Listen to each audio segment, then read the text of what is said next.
জামাত ইসলামী সমর্থিত ছাত্র শিবিরকে নিষিদ্ধ করেছিল 5 তারিখ। যারা নিষিদ্ধ করেছে ইউদাব্বিরুল আমরা মিনাস সামাইল আরদ, আসমানি ফয়সালায় তারা নিষিদ্ধ হয়ে গেছে। জামাত ইসলামী ছাত্র শিবিরের কোন কর্মী, কোন নেতা, কোন সমর্থক নিষিদ্ধ হওয়ার পরে আত্মগোপনে যায়নি।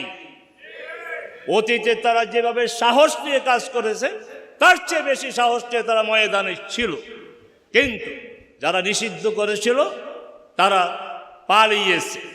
ইয়া রাব্বি লাকাল হামদু কামা ইয়ানবাগি লিজালালি ওয়াজহিকা ওয়া আযীমি সুলতানিক ওয়া সাল্লি ওয়া সাল্লিম আলা আবদিকা ওয়া রাসূলিক ওয়া আলিহি ওয়া সাহবিহি ওয়া মান তাবি'আহুম বিইহসানিন ইলা ইয়াউমিদ্দিন।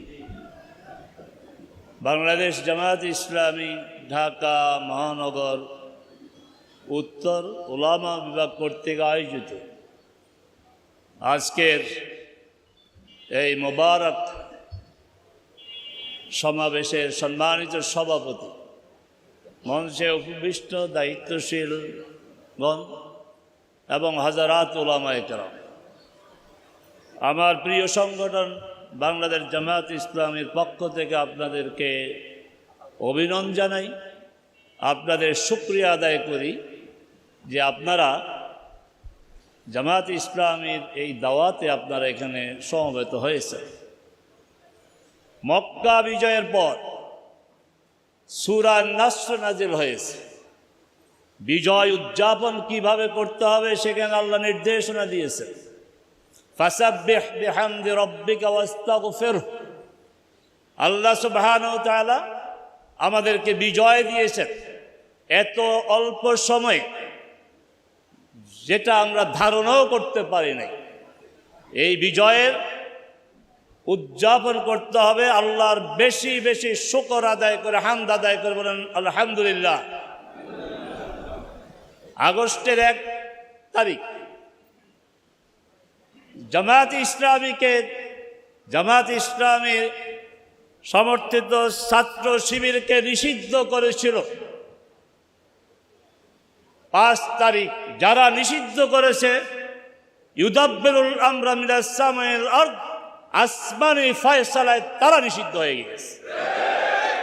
জামাত ইসলামী ছাত্র শিবিরের কোন কর্মী, কোন নেতা, কোন সমর্থক নিষিদ্ধ হওয়ার পরে আত্মগোপনে যায়নি। অতীতে তারা যেভাবে সাহস নিয়ে কাজ করেছে তার চেয়ে বেশি সাহস নিয়ে তারা ময়দানে ছিল, কিন্তু যারা নিষিদ্ধ করেছিল তারা পালিয়েছে, তারা আত্মগোপনে চলে গিয়েছে। জঙ্গলে তারা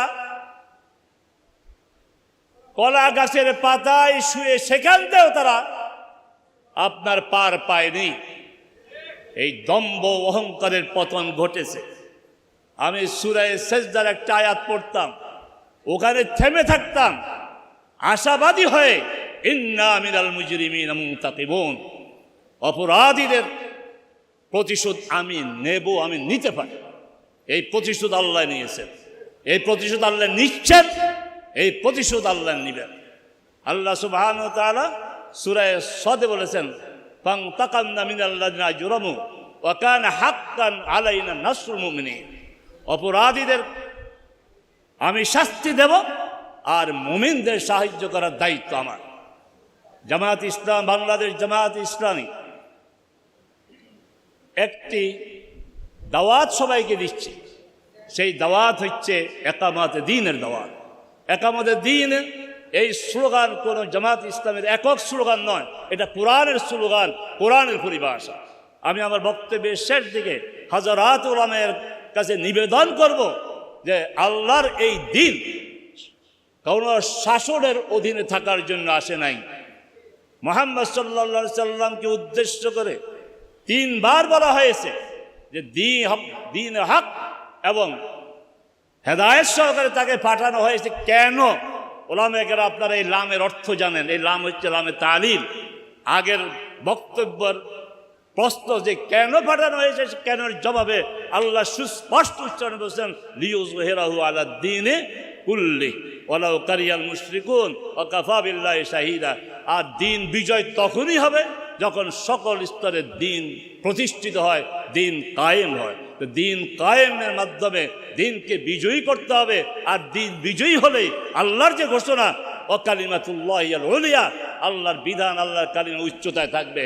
আসুন আমরা যে যে অবস্থায় আছি, আমরা কেউ শিক্ষক, কেউ ইমাম, কেউ খতিব, কেউ মাদ্রাসায় পড়াই, আমরা সকলের অবস্থান থেকেই আমাদের মূল উদ্দেশ্য হবে, আমার ইমামতি, আমার খুতবা, আমার ওয়াজ, আমার শিক্ষকতার উদ্দেশ্য একটাই হবে, কেবলমাত্র একটাই হবে, যে এই জমিনে দিনকে প্রতিষ্ঠিত করে দিনকে বিজয়ী করতে হবে।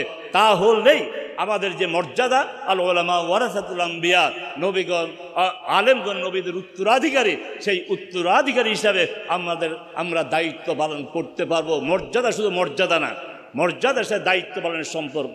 দায়িত্ব পালন যথাযথ যদি না করে তাহলে মর্যাদা থাকবে না। মর্যাদার দাবি হচ্ছে দায়িত্ব পালন করা।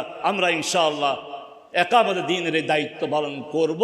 আমরা দিনকে বিজয়ী করার জন্য আমরা আমাদের জীবন, আমাদের সম্পদ, আমাদের সুযোগ, আমাদের সুবিধা, আমাদের পদ পদবি সব কিছুকে আমরা কাজে লাগাবো।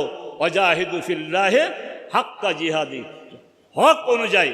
এবং এই যে ওয়াজাহিদু, আল্লাহর রাস্তায় যথাযথভাবে জেহাদ করা, এটাও আল্লাহর মনোনয়ন ছাড়া সম্ভব না। এই জন্য বলা হয়েছে হুয়া যে তাবাক, তিনি তোমাদেরকে বাছাই করেছেন, মনোনীত করেছেন। অতএব আল্লাহর মনোনয়ন, আল্লাহর বাছাই, তার দিনকে বিজয়ী করার জন্য সর্বাত্ম প্রচেষ্টা অংশগ্রহণ করা, এটা সৌভাগ্যের বিষয়। আল্লাহ আমাদের সবাইকে তৌফিক দিন। আল্লাহ যেন আমাদেরকে হেদায়েতের উপর দৃঢ় অবস্থায় রাখে এবং দিনকে বিজয়ী করার এই আন্দোলনে আমরা যা আমৃত্যু সামিল থাকতে পারি। ওমা তৌফিক ইল্লা বিল্লাহ। আসসালামু আলাইকুম ওয়া রাহমাতুল্লাহি ওয়া বারাকাতুহু।